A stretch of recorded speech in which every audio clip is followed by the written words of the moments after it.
Hello friends, welcome back to my channel. সবাই কেমন আছো? আশা করছি সবাই খুব ভালো আছো আর আমরাও ভালো আছি। আর আমার মনটা একটু খারাপ, আজ দুদিন ধরে মনটা ভীষণ খারাপ।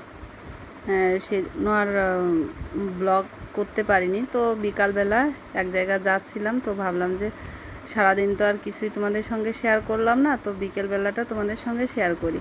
তো বিকেলবেলা দেখো আমরা অনেকেই যাচ্ছি একসাথে, আমি, আমার যা, তারপরে হচ্ছে কি আমার দিদি আছে, তো সবাই একসঙ্গে চলে আসলাম আমাদের বাড়ির কাছেই, বেশি দূরে না, স্কুল মাঠে।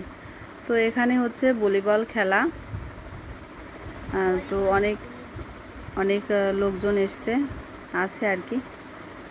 তো সেই জন্যই আমরা এখানে আসলাম এই খেলাটা দেখার জন্য। বাড়িতে সমস্ত কাজবাজ সেরে আসলাম, যতটা সময় পারি থাকবো, তারপরে আবার বাড়ি চলে যাব। দেখা যাক কীরকম কি খেলা হয়। তো তোমরাও দেখো, ভালো লাগলে অবশ্যই লাইক কমেন্ট করে দিও। যারা নতুন দেখছো তারা চ্যানেলটাকে সাবস্ক্রাইব করে আমাদের সাথে থেকো। তো চলো দেখে নাও ভলিবল খেলা।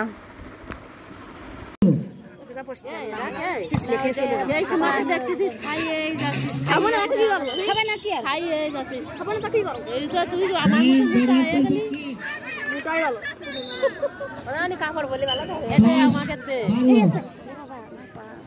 ও কার কাছ থেকে কিনলি মানে ওই এক বিটা আছে গোলক বদে গোলক গোলকের মেদাসের পক্ষে ভালো রাতি সাজেছে হ্যালো 11 12 আলো তন তন মি দে এই মাখন কালে তন কানছি এ কেন না সব না পয়েন্ট মেদাসের পক্ষে ওই এটা কিনে এই জামা কিনে পয়েন্ট মেদাসের পক্ষে 14 আমার তিন গে ঠাকুমার কাছে না বাবার কাছে যাও। তো দেখো সন্ধ্যা প্রায় লেগেই গেছে আর আমরা এখন বাড়ি চলে যাচ্ছি। তো বাড়ি যাওয়ার পথে ভাবলাম যে তোমাদেরকে একটু দেখাই। আর এই যে সবাই আছে, বাচ্চারা সবাই আছে আমাদের সাথে। আর এখানে দেখো কিছু ছোলা আর সিঙ্গারা কিনে নিয়ে বাড়ি চলে